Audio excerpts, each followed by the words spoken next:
Rock Salt Musecast Experience with Aaron and Dave and very special guest. Aaron, give me the drum roll. Give me the drum roll. It's Vector and the live studio audience. Live studio audience here. That's great. Well, at least some of us are live anyway. Huh? Yeah. Hey, I am thrilled and honored for you guys to be on our show. Thank you, Dave. Thanks. We got Jimmy and we've got Steve, and Bruce is there with you, right, Steve? I got Bruce. Yeah, he's taken a new form. And Bruce is now a female pug. Well, he identifies as, right? You know how those things go. Yeah. You know, it's the law for me to say otherwise. So Right. Well, if you see behind me, and I'm green screened, obviously, but here's my collection of Exit records behind me. And of course, this one over here, not an Exit record, but still Charlie Peacock over there. Sure. That was my record store find. I found that for like $1.99 in the recycled bin. And I was like, what? That's great. So I've been a huge fan of Vector and all things Exit Records since I went to Warehouse Ministries back in 1980 something. And I've seen you guys twice at Warehouse Ministries, but Aaron and I met there at Warehouse Ministries. So your Vector and you guys have had an impact in what we're doing today, because if there is no Vector, if there's no Warehouse Ministries, we don't meet and don't do what we're doing now, which is same here. Yeah. There's so much to talk about the history, and I want to get to that, but I want to come right out of the chute and talk about Vital, because this new album you guys got coming out, I said it earlier in one of our breaks. I have everything that you guys have done, and this by far is probably the best thing I've ever heard to come out of Vector. You guys have really outdone yourself. Thank you. Yeah, congratulations. Congratulations to you guys, and congratulations to me, because I get the album and I get to listen to it. Yeah. You know, that's really, I mean, that's incredible to say, you know, because we've all, you know, as we make records, it's interesting. We all have our own opinions of the work we do, you know, and try to come up with some sort of valuation of it in terms of how good or bad it is, how interesting it is, how we perceive someone might like it. And, you know, I don't know, you know, we've always been wrong. So yeah, we've always thought we made a great record, and then somehow, you know, it didn't turn. And then we thought, well, maybe this isn't very good. And then people would like certain things that were not what we thought they would like. So it's interesting. Yeah, you know, this time, you know, from my perspective, I went into doing this purely for the sake of doing it. Just having the opportunity, you know, and knowing that at the end of the road, this thing was going to come out, and there was going to be new songs that we were putting out as Vector. But whether or not somebody was going to really get into it or not, and it's interesting seeing the fans comment on some of the cuts so far and comparing. You know, the fans are all usually will have some kind of a comment about comparing to something we've done in the past. And even one guy said, who's singing?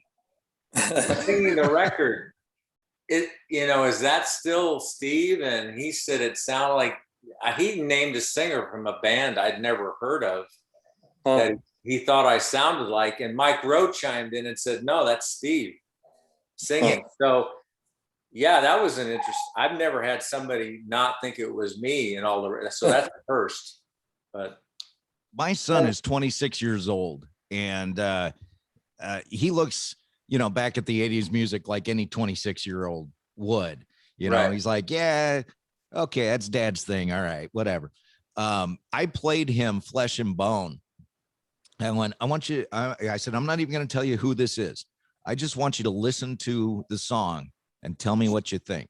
Yeah. And he listened to the whole thing. He goes, I really like that. That sounds like the Killers. And I went, yeah, Interesting. I heard that is a too. good I thing. heard that and David Bowie yeah.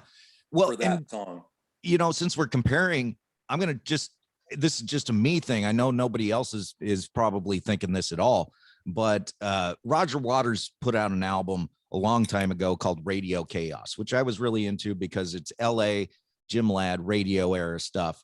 And probably not his best work, but I really like the album for those reasons. When I first saw Rooftops, it just made me think of that. The Mhm. whole radio era in the city, and it was the imagery in the video, I'm sure, that made me feel that way. But there, you got so much going on in these videos and in these album or tracks of this album. It's really your best work. I have to say, it's definitely worth the 27-year wait. That's nice to hear. Yeah. Yeah. I never thought, I thought I was just going to live the rest of my life and not do another one. So, it's fun. I'm having fun making the videos, Yeah. while we're doing this. So, That's great, Steve. yeah, it's been a blast. I think I sent you, didn't I sent you, Dave, I sent you a few other cuts, more than you actually wanted, I think, for you. Yeah, you did. Yeah, you did. You did. Yeah. And I was looking for one that I just went, not feeling that one. And I didn't get it. Yeah. I loved every one of them. Well, cool. You Well, know- I've got a Judas Within video that I'm still tweaking a little bit, but did I send you the track Judas Within? Yeah, we're going to play that. Oh, you Yeah, are. that's Okay. going to be on the podcast and the Musecast version. Oh, So, cool. So Cool. Jimmy, Yeah. you're man, you can hear you all through this album. And one thing that I noticed this morning as I was listening to it is I was looking for the one instrument that gets featured, because everybody's got that one instrument that's over everything else in a song. And you guys, all of you are featured. It's all there. But Jimmy, some of the guitar work on this, like I can hear you playing a wah pedal and stuff like that. I mean, it's just so good. Well, thank you. I have to point you in the direction that the origination of this project was a great setup, probably by Mike Rowe, for Steve and I and Bruce and some other friends from Sacramento to have dinner maybe 2 summers ago, I think. And then shortly after, I better mute my phone. Sorry, That's buddy. all right. Oh man. Yeah, Steve Taylor, I should take that. Yeah, take that. Go ahead. I'm serious. Take that call. We'll wait. I'll call him back. Oh, all right. Yeah, we were in I was Yeah. in SAC at the same time you were, Jimmy, back in October 2019. And well, what I'm saying is that Yeah. after that dinner, we Yeah. agreed. I said, I'm on the road a lot, and everywhere I go, people ask me, whatever happened to Steve Griffith? And I say, well, he is a foster care. He and his wife run a work in Florida for kids that need help, mostly teenage boys, I think. And I never knew the facts until, much later, but I think in a general way, Hey, I look could who's always on. assume that that was a good enough explanation. But I'd always say I'm hopeful that one day we'll revisit our work together and do something new. And so at that dinner, I remember telling you that exactly that everywhere I go, people want to know what happened to us and would we please do a new record. And so it wasn't more than a few weeks later, I get in the email, Steve sends me a song called Walk on Water, which is something I'm sure you've probably heard by now, but I was literally floored. I mean, it was done in my opinion. Bruce, And There's Bruce. it was done, but I think that you should know that I played guitar on as much as I could for a week, 7 days a week, 10 hours a day. Bruce and I and Steve and Mark Harmon was there a little bit to help. But we just tried to make as much guitar happen as we could. And I got to say that after that chapter, I attempted to send some stems, and I don't know if I was successful or not, but I'm pretty sure there's more than me and Steve on some of those songs guitar wise. So I can't take credit for all the guitar. Okay. Much as I'd love to. Okay. Well, the guitar sounds great. The bass sounds great. The drums are crashing, man. Bruce joined in. Unbelievable. Yeah, it's That's all because the drummer Hey, guys. mixed it. See, when drummers mix it, there's always drums. That's Yeah. you can always count on drums. and the best mixers are always drummers. So there you go. I was not aware of that. Now, Bruce, Steve and I were talking earlier. There's you got some competition in the band now. Bruce the Pug. Oh yeah, sure. Yeah. While you weren't here, Bruce, since you were late, I Yeah. decided to substitute Gertie and Oh, now identify as a female punk. awesome. Yeah. Perfect. The Pug You guys look identifies very as a drummer. similar to me. What's that? You look similar to me, Bruce. Yeah. Now, so you talk, that was going to be one of my questions, is how did you guys finally get back together after 27 years? Temptation was the last album, correct? Before Right. Vital. Right. Okay. But Jimmy, you already hit on that, but how was it being in 3 different states and trying to record this album? Well, Well, from my we- perspective, initially- the initial landing, we all came to the table with a bunch of ideas. And I'm telling you, the day we sat down at Bruce's studio in Rockland to start, it was as if no time had passed at all. I mean, it was right back where we were. Here, how about this? Here, how about that? I mean, it was literally not, it was like falling off a rock. I mean, it was so simple. It was so much fun.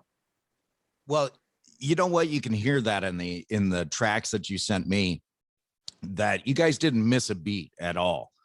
Now, 27 years, long time. I mean, I definitely was like, I thought the band was done, and I would have to listen to Manic Me and too. Virtue and Please Stand By, for the rest of eternity.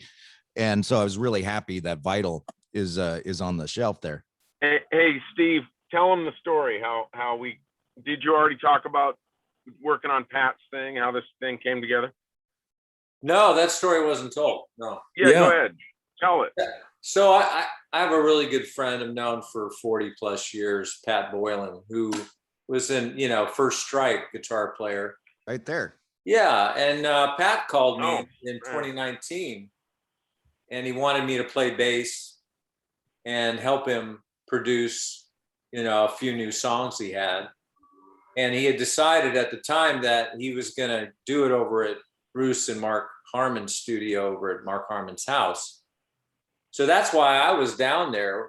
We had scheduled a time to go into the studio and record these songs. And that's the week I was down there when we all had dinner together and met. But I think it was following- my 91st birthday, which is why I was in Sacramento. Yeah, we just all happened. Yeah, we happened to be in town at the same time. That's what was crazy. Jimmy just happened to be in town, yeah. Yeah. so we could get Wow. together. Yeah, it was crazy. But go ahead, Steve. Yeah, so we talked at the dinner and then we didn't have any songs.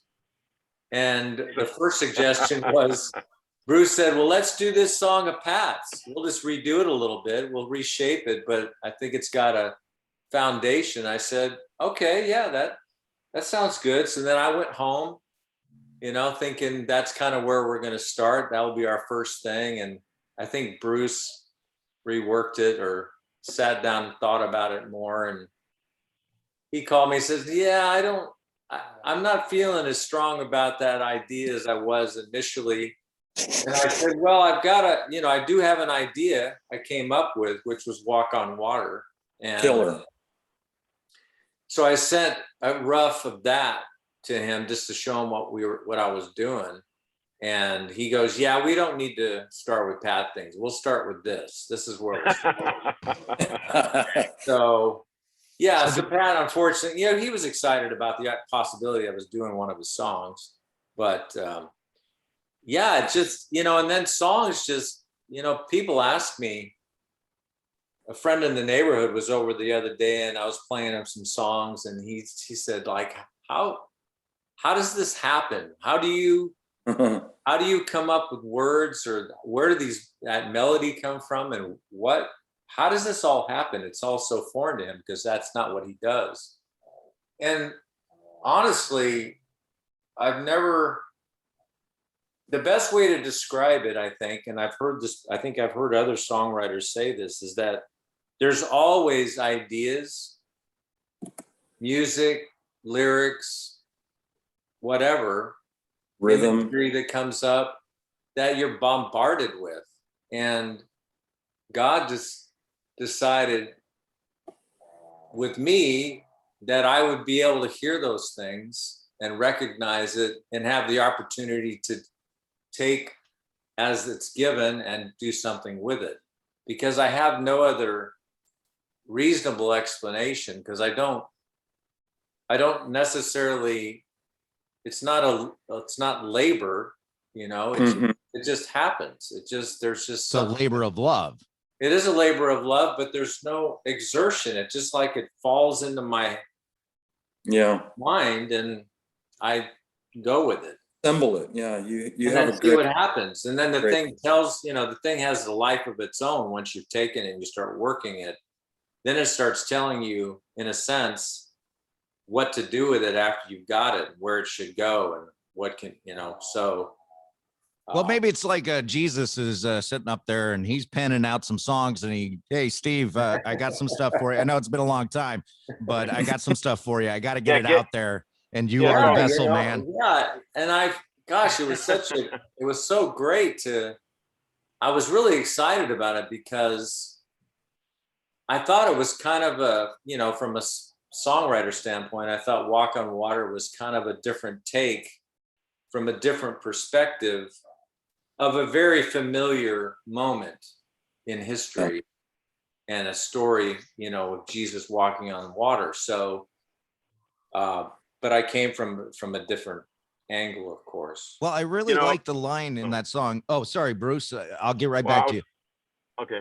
No, go ahead now. Go. Oh, I was going to say, well, the thing that, when you're making these projects, you tend to kind of, hey, when you're a band, you're hanging around together, and you're going, what are we going to do this time? What's our vision? You throw demos together and you kind of get a feel for where you're going to go with this next one. And this band especially has been something that if you listen to all the different records, there's a lot of different missions that each record kind of represents. Not all the same, and this one was intriguing because right away when Steve gave me Walk on Water, you could hear this driving electric guitar, and which I wasn't really accustomed to when it comes to the things that Steve would create. He'd create with piano and just a lot of different kinds of things. Never really that dirty electric guitar, that intense rock sound. And so it was intriguing right away. And then it turned out all these things we were coming up with just had this really intense energy. And when we were talking about it, we hadn't yet engaged Jimmy, and we kept going. Steve's like, well, this is a placeholder for what Jimmy will do, And then when Jimmy gets here, it'll probably change a lot. And it was funny because when Jimmy showed up, he was like, he was inspired and totally rocking out on the whole thing. So this thing kind of, I think this record has a vibe to it that it swept us away with this kind of rock intensity that I'm not totally sure that, had we thought about making a Vector record, we might not have thought that we were going to do something like this. So this is really, it's a revelation, as the thing came along, I'm I'm enthused by it, by the revelation, the material being so stylistically driven in a direction that, it's really refreshing today. So, And when you that's ask, what Dave, like, how did we make it work such long distance? I'll say that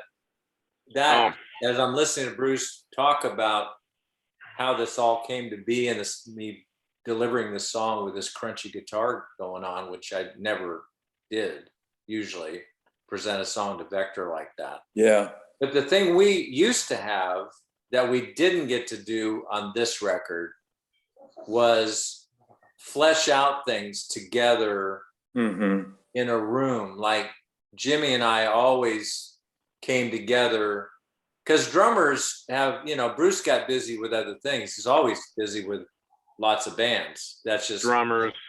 Yeah. Drummers are, so, but in the early days of Vector, of course, we had multiple drummers throughout the career of, say, Mannequin, Please, and then Simple Experience, and then into Temptation when Jimmy and I both lived in Tennessee. Mm-hmm. Those 4 records, Jimmy and I sat in rooms together and fleshed out ideas. He came up with guitar parts. I had melody ideas that I thought might be played out on guitar. So he would take that and manipulate it and do the Jimmy thing to it. And so we didn't get to do that on this record, which in a sense, I like that we didn't make another sort of traditional, if you will, or Vector record that everybody's heard, because it is 27 years later. I'm glad we kind of ventured out.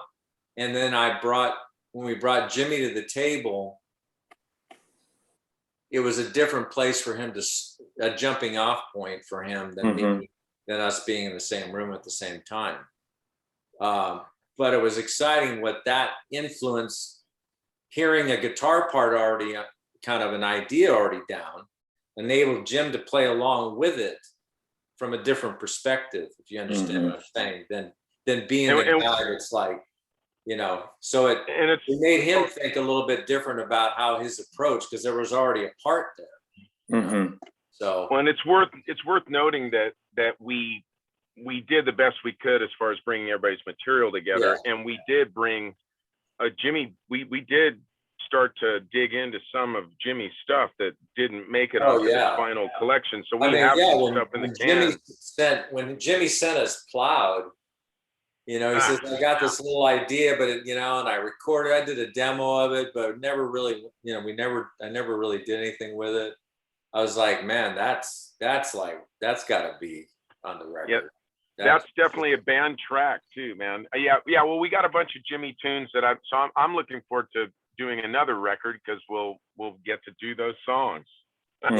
Plowed is the one with the funk guitar going on, I believe, right? Or am I thinking of a different track? It's the rockin' one with the kind of the Johnny B. Good solo in the middle, All right. Now we've heard 5 tracks from this album. Okay. How many tracks are on the album? There's 10. 10, yeah. Good solid album. Yeah. We talk so much about Walk on Water. I want to take a break here. And can we do Walk on Water? I know that's kind of off the course from what we planned, but Walk on Water, you guys all good with that, right? Whatever you want to do, man. It's your show. It's your show. All right. So Vector on the line, Walk on Water from the new CD or album, I should say, Vital, on Rock Solid Musecast Experience.